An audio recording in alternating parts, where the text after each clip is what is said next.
Okay, so hi everybody.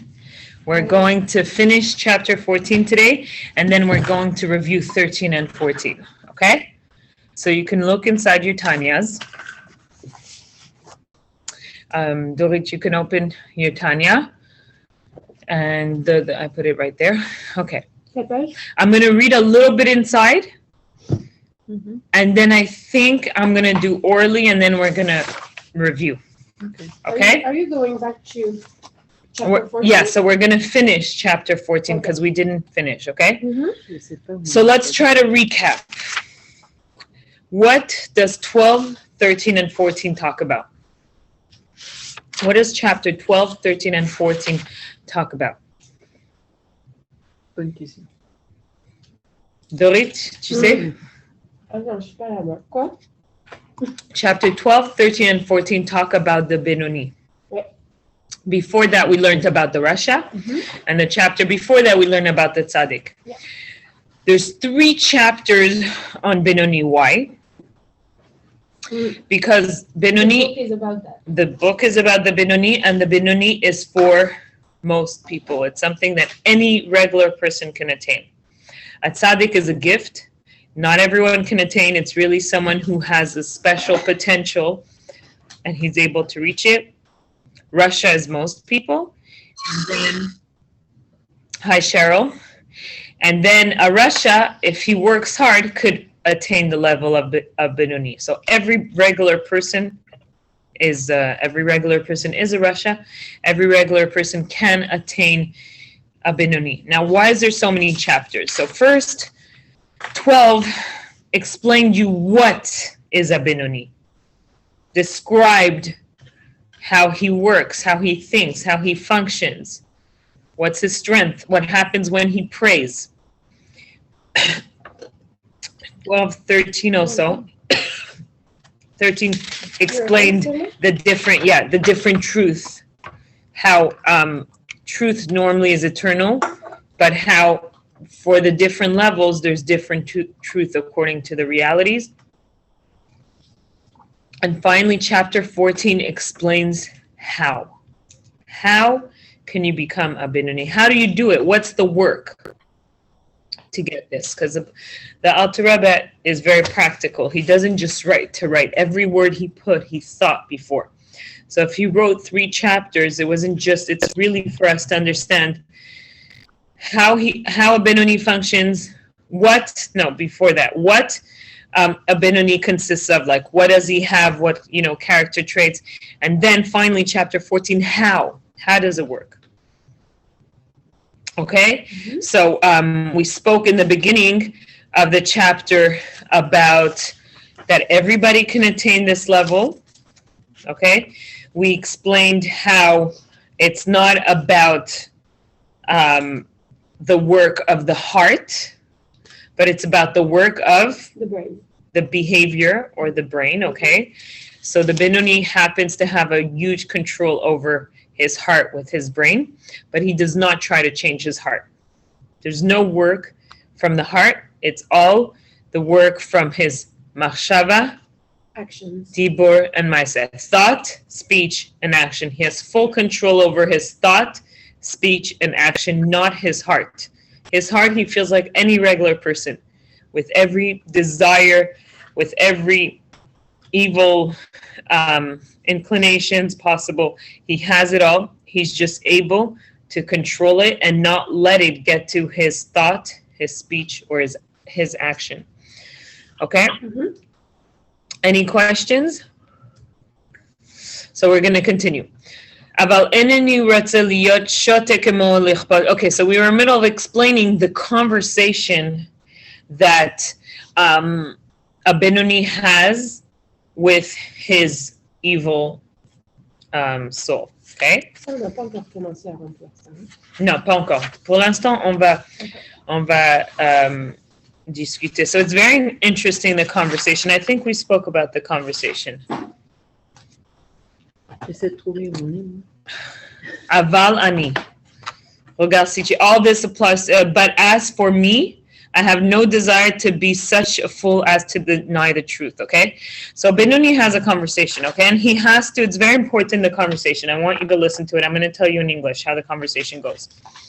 Okay, so there's different approaches that people have, traditional approach that people have when dealing with their evil impulses. So evil impulses means anything that's selfish, that's egocentric, that's against the Torah, that's unholy.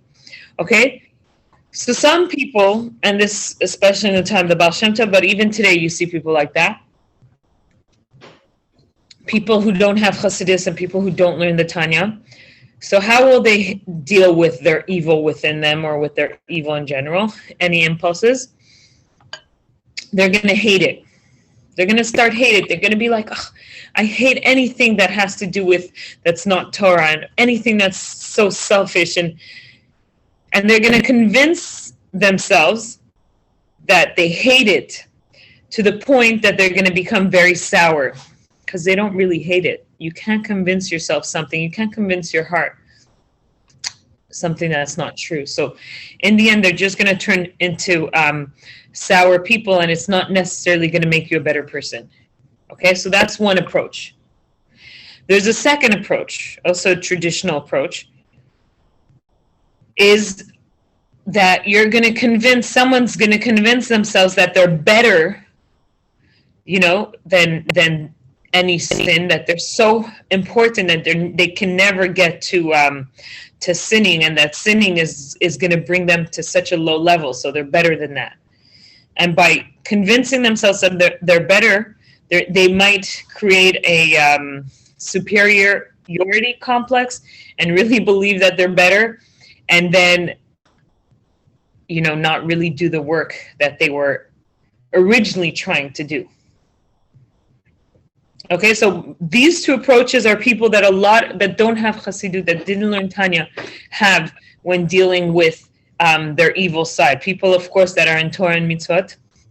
And in the end, their goal is to become better people, but it does not bring them to becoming better. It may work for a little bit here and there, but it can turn them, into sour, depressed, bitter people, because they're constantly fighting and hating and convincing themselves that they hate anything that's physical or anything that's selfish or anything, and it's not true. You're dealing with your animal soul that's, that loves these things. You can't convince your heart things that are not true. So you're going to turn sour and bitter.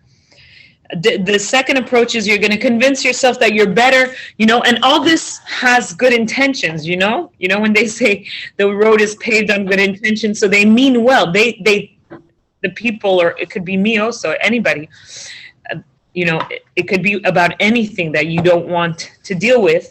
You can tell yourself, oh no, I'm never going to do this because I'm so much better than that. I cannot bring myself to doing something like that. And by convincing yourself that, which your intention is good because you don't want to sin or you don't want to do something that's not good. So your intention is good. But on the long run, it's just going to make you feeling better than others and superior, and something that you don't want to get to, because then you're not real. You're going to be supposedly better than others and not really working on the real work. So how do you deal with it? Dorit wants to know, how do you deal with it? What does the Alter Rebbe tell us? So the Alter Rebbe says the whole conversation. Okay, over here we read a little bit.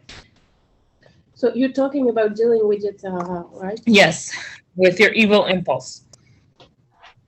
So first of all, it's important to admit the truth. The Alter Rebbe tells you have to admit the truth. Okay, I'm going to tell you orally. It's much better, because this I learned from a rabbi who read the Tanya and understood what the Alter Rebbe meant. So you don't see it always that clearly.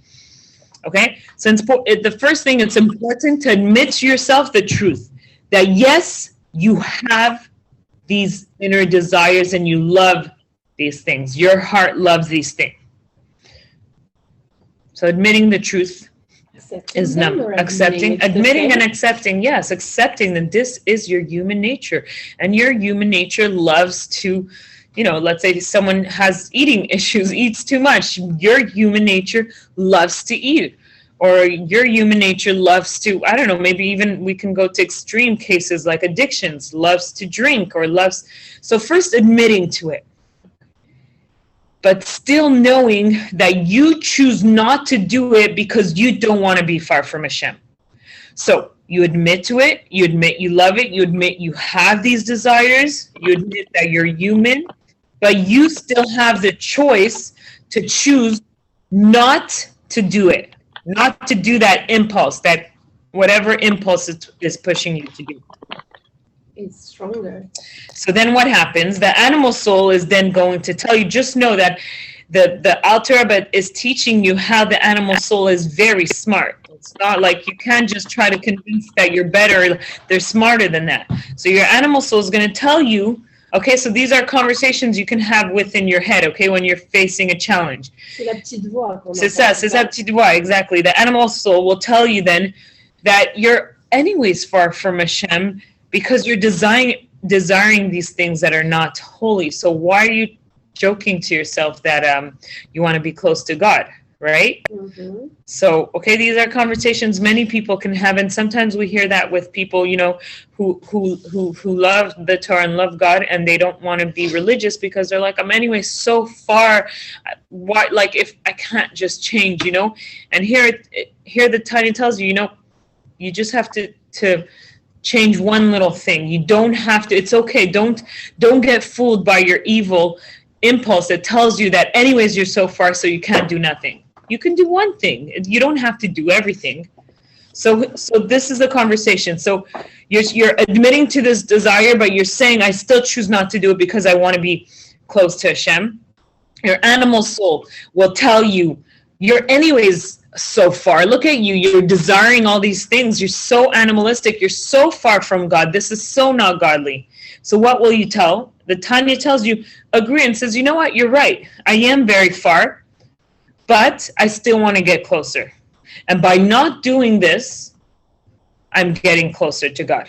By me choosing not to give in to my impulse, I'm getting closer to God. So even if I'm not going to be super close to God like a tzaddik, I admit that I'm not a tzaddik. I'm not even a benoni. I admit that I have these desires, but I still want to get a little closer just by choosing not to do these things. I'm not saying that I'm becoming a tzaddik overnight or in an hour, in a minute. I just want to get a little bit closer. It makes it so much more attainable. The animal soul will then tell you, you're such a hypocrite. You desire unholy things, and then you say you want to get closer to Hashem, you're such a hypocrite. And what do you answer? And this is only based on Tanya, is you answer, I'm not a hypocrite. I have two parts in me. I have the part that desires my animal things and my unholy things. Okay, that's my animal desire. And then I have a part in me that desires to be close to Hashem. So I want to connect to that part. I want to connect to that godly soul. So your answer is that no, we have two parts in us. We have a part that's very animal and desires only unholy things. But then we also have our nefesh elokit that's holy and that desires to be closer to God. And that's what I want to connect to. Nefesh elokit, nefesh veut dire l'âme. C'est pas neshama? C'est neshama. Non, il y a 5 niveaux dans la neshama et nefesh c'est un niveau. Alors pour nefesh elokit, on utilise le nom. On peut l'appeler neshama ou nefesh elokit, which is the same name, but there's also reason why there's different names because there's different categories to the neshama. There's 5 categories actually. I remember you talked about that. Yeah, there's nefesh, ruach, neshama. Anyways, we won't get into it. It's not this week. So what do you learn from this? What is the Tanya telling you? The Tanya is giving you practical tools how to deal with your impulses, with your evil inclination, with your yetzer hara, who's very smart. Here, you probably should mix it. Who's very smart and intelligent, and whose mission, you remember what we learned, the story about the prostitute that the king hired to convince his son? So she's very smart. So the yetzer hara is very smart. Exactly. He's there to convince you. He's there to convince you to go after your evil instincts, and you have to outsmart him. How do you outsmart him? Not by ignoring him or pushing you away. And this is huge because it can even teach you. I mean, I'm going a little bit extreme. This is my personal thing. This is not from the time, but it could even teach you communication skills. You know that sometimes we won't compare, but certain human beings will be there trying to stop you from accomplishing or being successful, and or you know whatever it may be, a bully, whatever it is. You know, sometimes to admitting the truth is when you block them. You know, when they come and they tell you, oh my God, look, because usually people are going to come and tell you very smart things. They're not going to come and tell you, especially if they want to stop you from something. You know, so they're going to tell you real weaknesses, and you know what? You can fight them and say it's not true, and it's just going to be, you know. Admit it. But by admitting it and saying, you know what, that's true what you're saying it, but you know what? Even if I have this weakness, even if I have this challenge, I'm still going to go above it, and I'm still going to make sure that this happens. I'm just thinking of an example, and I'm sure you heard it many times when we wanted to open the Chabad house. How many people discourage us and say, but you don't have the money. How do you know people are going to come? People don't come daily to your house. So you admit it. You say it's true. We don't have the money. It's true. But still, we're going to make it happen. Yeah. So I don't know. I just think it's very interesting conversation. And the Tanya gives this for a spiritual work. The Tanya is all about your inner spiritual work, how to get closer to Hashem.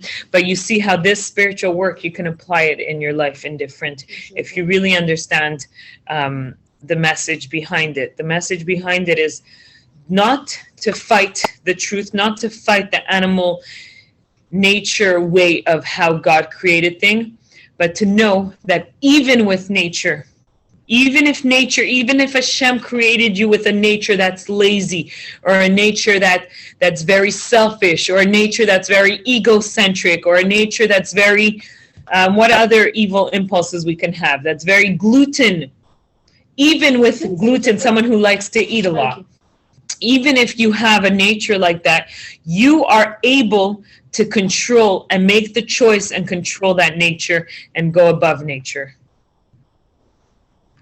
and reach the level of a Binoni in your spiritual level, and reach the level in every aspect of your life.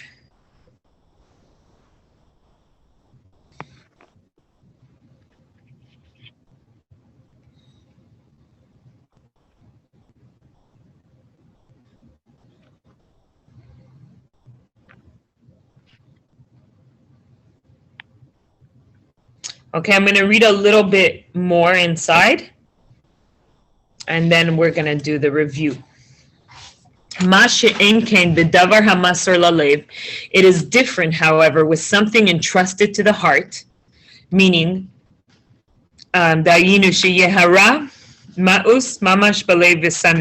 meaning that one's heart actually abhor and despise the evil, whether with absolute hatred, as the perfect tzaddik does, or even not quite so utterly as the incomplete tzaddik.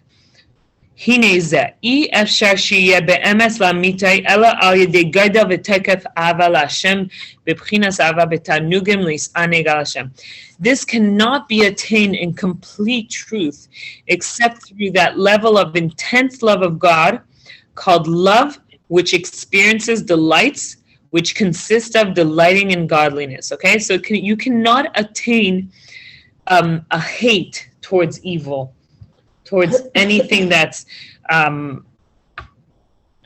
unholy. Okay, you can't, unless you have an intense love of God. Okay, so Tanya tells us, don't try to reach something you can't reach. You can't change your heart. Me'ain olam haba, akin to the bliss of the world to come. Ve'al ze amru Rabbi Seinu Zichrono Livracha elamecha tira b'chayecha ve'ein kol adam zecha lazeh ki zehu ke'ein kibul sachar.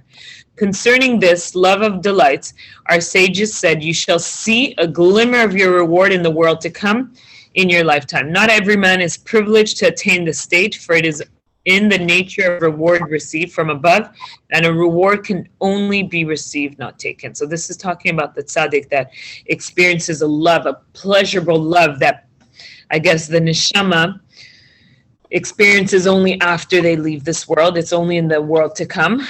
And so it's only a gift. Okay, not everyone can have that. Thus it is written, I shall grant you your priestly service as a gift. Okay, just like God chose Kohanim, right? You can't become, no one, no matter how hard they work, can become a Kohen. It's God who chose them. So too, and that's why, therefore, Eov said, you have created tzaddikim, okay? So when the Tanya tells us, don't try to be a tzaddik. It's a gift from above.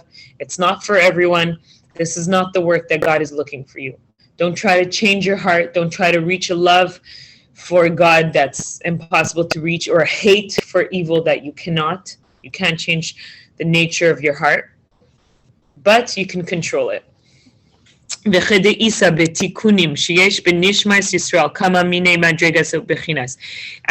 in Tikkunei Zohar, there are many grades and degrees in Jewish souls.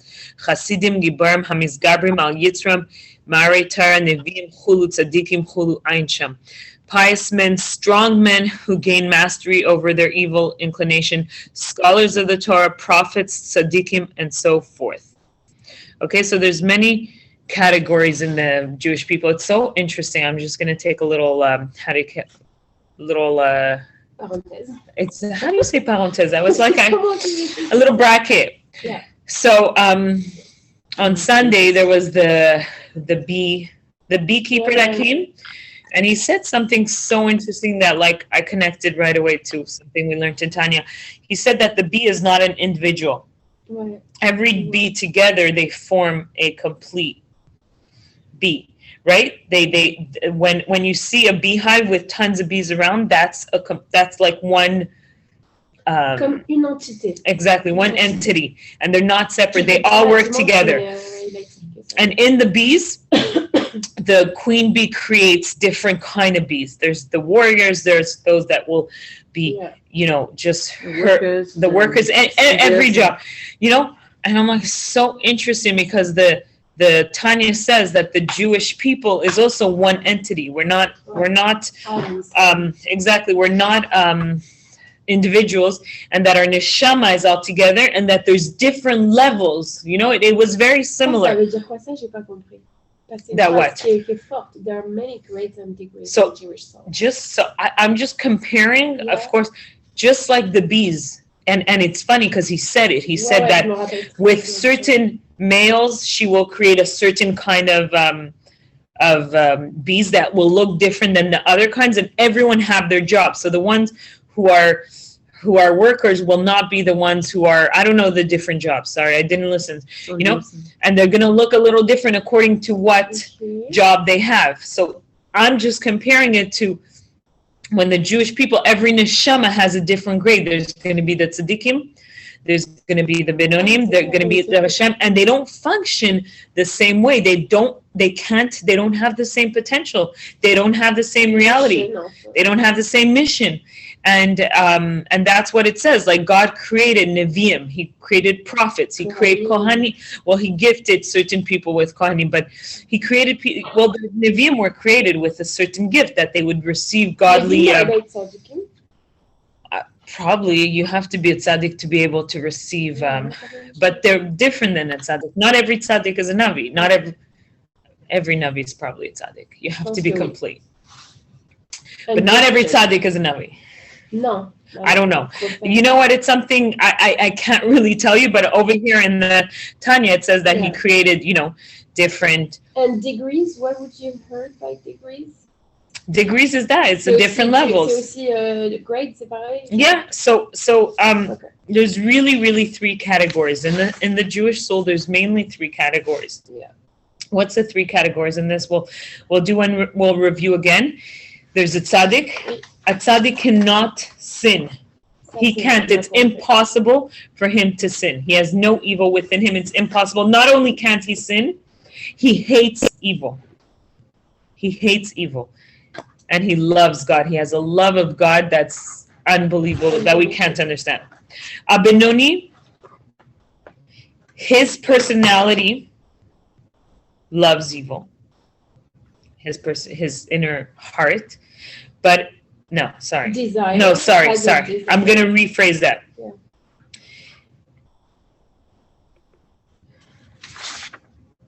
Okay. It's not his personality that stops him from sinning, but his awareness. He has a very strong awareness. What's the difference? Your personality is your personality. You can see babies with personalities, like since they're little, you can tell if they're going to be, more serious and learning. I remember my oldest daughter was like such a serious and intelligent baby. She would the minute I put a toy, she would, and you see it still with it's things that personalities you are born with. What is the difference? So he has the same personality as a Russia. He feels the same thing inside his heart. What is the difference? Is he has a very strong awareness. Because he's constantly on guard, right?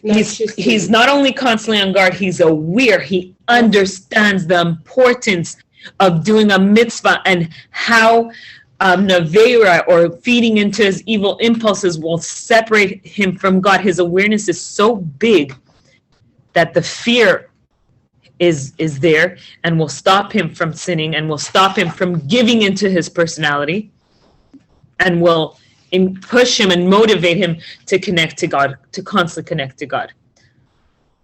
Okay, so that's really a different category, completely different. And the Russia is his context of life. He is kind of controlled by his life, his waves. The waves are bringing him there, he'll go there. The waves are bringing him there. So it's his context. It's his life, and you can tell because it's only his context of life. If the Russia creates this awareness and starts learning and start connecting, he could eventually become a Benoni and have his awareness that's so strong to make him able to control fully his heart with his, moach, with his mind over his heart.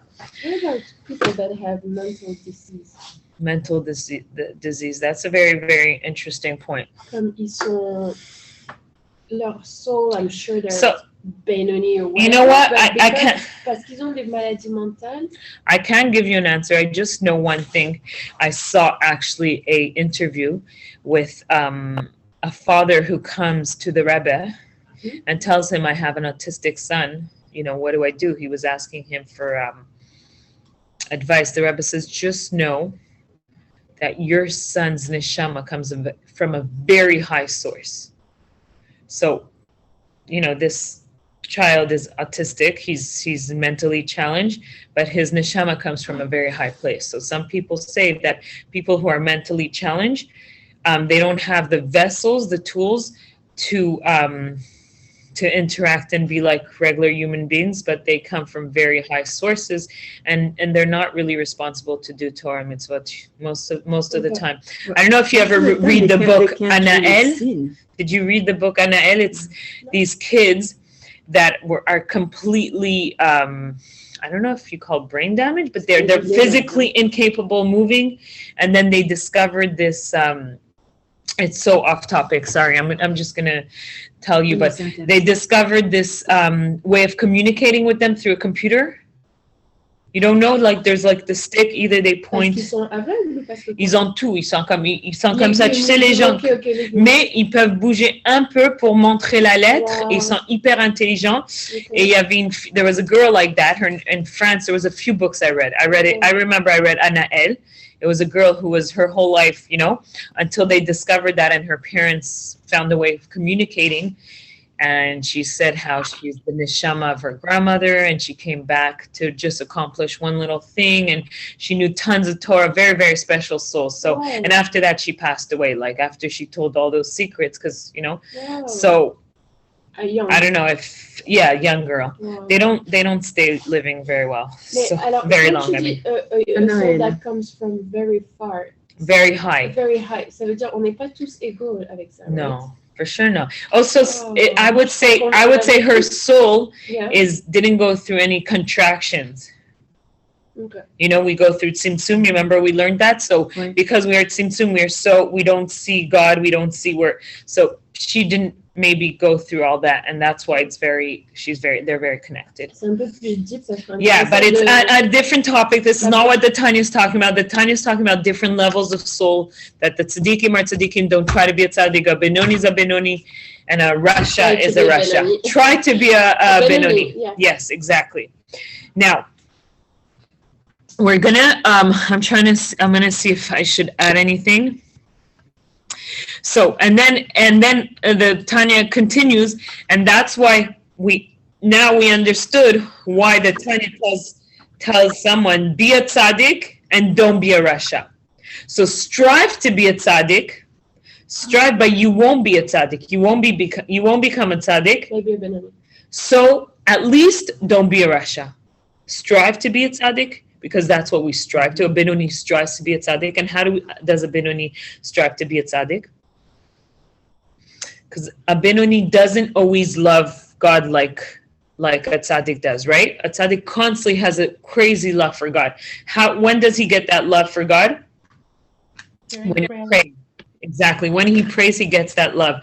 And it says that a benoni, even if he can't constantly have that love for God, he should strive for it. And he should also, even if he doesn't hate evil, right? He doesn't hate evil. He should also try to work on himself to not like it. But not without admitting, like without, lying to himself, but it's a work. It's a work that he should do that should bring him to a better place. And, so why am I saying that? So that's how a benoni should strive to be a tzaddik. That's how we should strive to be a tzaddik. But we won't become a tzaddik. Exactly. Aim for the moon, aim for the stars, and you'll hit the moon. Exactly. Okay. So it says, and then it gives an example. I don't know if you guys read, but inside it gives an example that like I didn't understand it, and then I heard a rabbi explain it. So it said, how do you hate? Okay, so it says,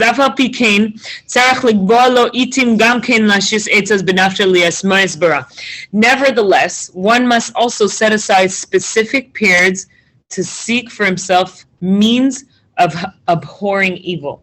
So you should find time during whatever, to hate evil. Okay? For example,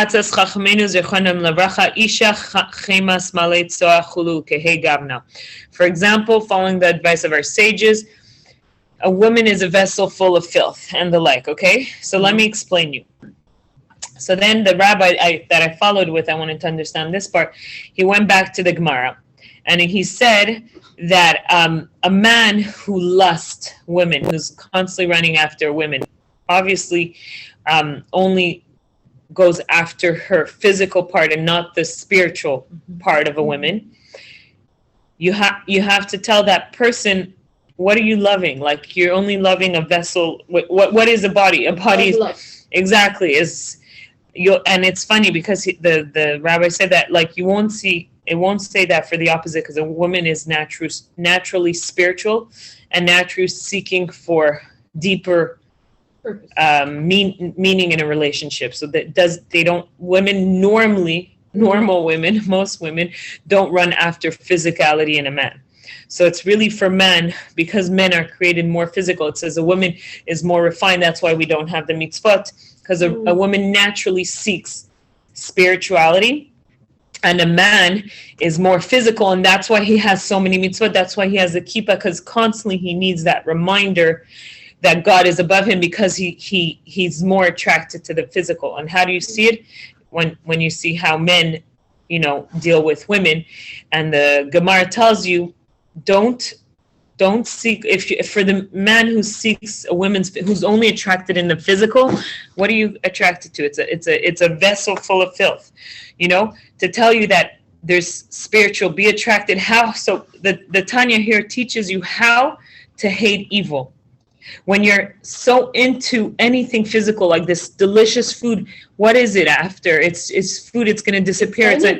It gives you energy. So wait, so that's if you're looking at it in a more spiritual way. Yeah. It's giving me energy so I can learn. I can learn Tanya, I can take care of my kids. That's a spiritual way of looking at it. We're talking for people who are looking at things in a very physical way. You have to hate that physical and not be like, so, you know, you can eat in a refined way, or you can eat and be so into your food, you know, that like all you're thinking is the food. That's gluten. Obsessive. Okay, that's gluten. It's not just obsessive, it's gluten. It's not a refined way of eating. How about the chef?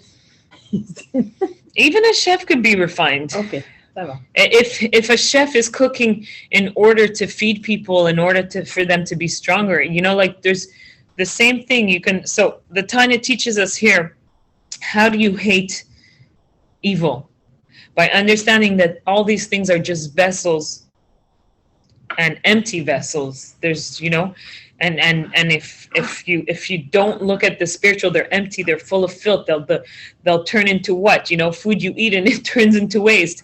But if you look at the spiritual, what gives you energy in food is the spiritual side of the food, right? Because it's Hashem that puts no, but it's même les vitamines, c'est une façon que ça s'est tourné en le spirituel, c'est tourné en physique. I'm saying whatever is in this world comes from God, right?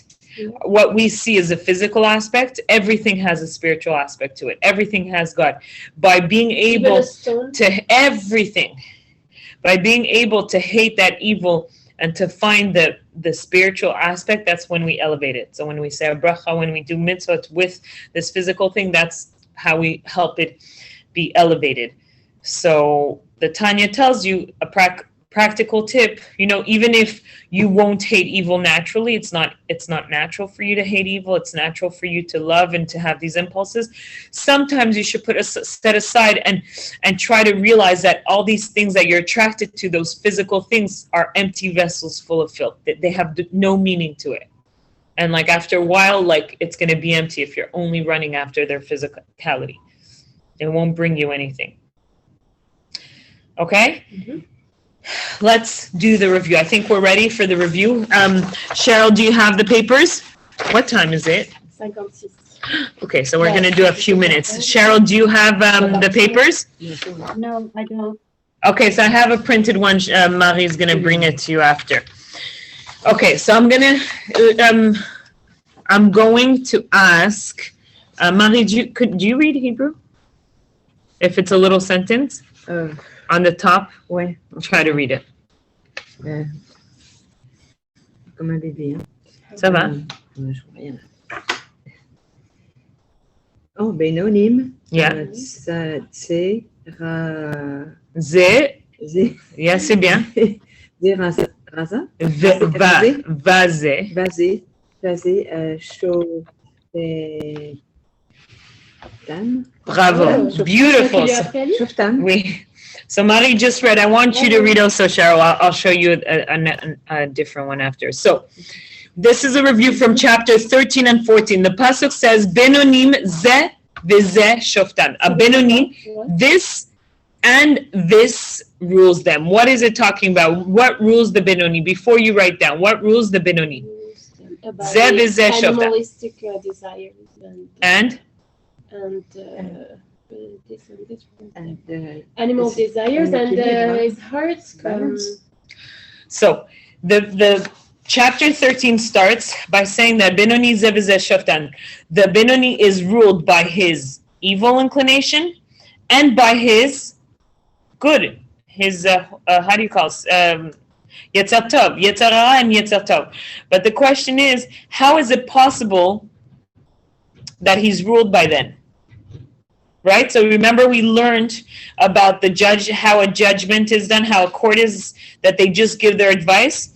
So Benoni has constantly the advice of first his impulse, his evil impulse, and then he gets the advice of his spiritual impulse that comes. And of course, what helps him conquer and make the choice? God comes and helps him make the right choice. So it's very important to know, because this does not happen to the tzaddik or the rasha. Okay, the Benoni is ruled by both. He has the evil impulses that comes in his left part of the heart, and then it goes up to his brain, and then his Yetzer Tov comes and gives his opinion, and it goes down to the heart, and they're in a fight like this until God comes and helps him make the decision. Okay, the next one. I don't know if you can see. Are you able to see? Yeah, what happens if Yetzer Hara rules even for 1 split second? Okay, but I actually wanted you to read the Hebrew, but it's okay. So yes, what happens if the Yetzer Hara rules even for 1 split second? Becomes a Russia. Exactly, he can't. A Benoni is never ruled by the Yetzer Hara. Russia, even for 1 split second, if the Yetzer Hara controlled and made that decision, ruled over, then he's a Russia. So that's why we know that the Benoni Zevizeh Shoftan, it doesn't mean he actually rules. He's just given advice from both of them. Because if he was ruled for 1 split second from the Yetzer Hara, then he would not be a Benoni, he would be a Russia. Question? Oui. Qu'est-ce qui arrive si c'est un peu half and half? Je veux dire, si le gars est un Benoni, mais de temps en temps, il floque. So, firstly, il n'est pas un Benoni. Il n'est pas un Benoni, but... Il est nous, on est Russia. Yeah, exactly, c'est ça qu'est-ce qu'il dit. Même si une fois dans sa vie, pour une petite seconde, il a fait une Avera, c'est pas... le fait que c'est possible qu'il arrive à une Avera, c'est pas un Benoni. But there are different aspects in our life for different things that you can become you can be a Benoni in different aspects. Like, let's say, I'm going to give an example of Dorit. She will never eat not kosher meat no matter what. So that is her part where she's going to be a Benoni. No matter what her challenge is, she's going to make sure to eat a Benoni. So that's what, that's what I heard, that in certain aspects of your life, like you know that you're never going to break, that could be a Benoni in that aspect. Amazing. You know? No, the goal should be to have many others Benoni, right. But to be an actual Benoni, right, that should be all, your awareness has to be so strong that you never sin at all. So it's just, okay? Benoni, c'est un sadique, mais de ce monde-là. So go, next. Read, not for read the Hebrew. Not overcome. Read the Hebrew. Il malé hakadosh baruch hu ozro en yachol lo.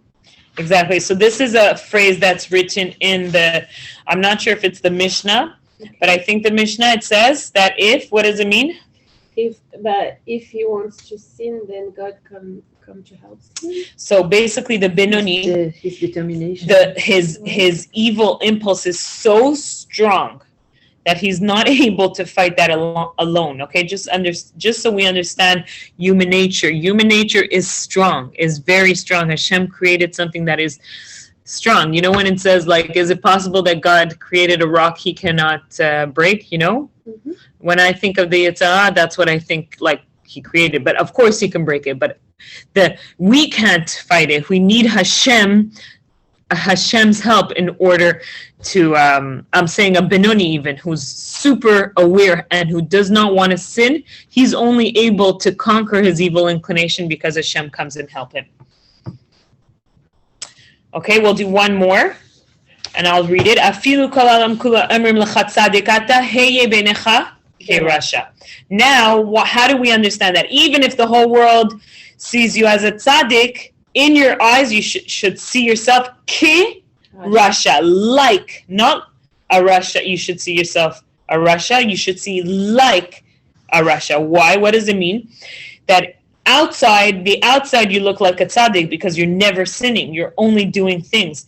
But in your eyes, you should look at yourself like a Russia because you should know that inside inside you still have your evil impulses, which is just like a Russia. You feel the same thing and you're not a tzaddik, but you're a Benoni. So now we understand here, this pasuk is talking that everybody can reach being a Benoni. That God, when he sends the soul down to this world, he makes everyone promise that even if the whole world, even if you reach the level where you're doing everything good, all the Torah and mitzvot, You should know that inside you're like a Rasha because you still feel your evil impulses, which makes you a Benoni. So reach to become a Benoni. Reach something that you're able to become and not something that you're not able to become. Do you have to run? Should we stop now? Oh oui. Okay. T'es en train So d'oublier. thank you, Cheryl. Thank you guys. Bye, And Sarah. next week, actually, there's no class Pourquoi parce que because it's Rosh Rosh Hashanah, so no class next week. On le fait mercredi à la place? I have to see. I'm going to let you know.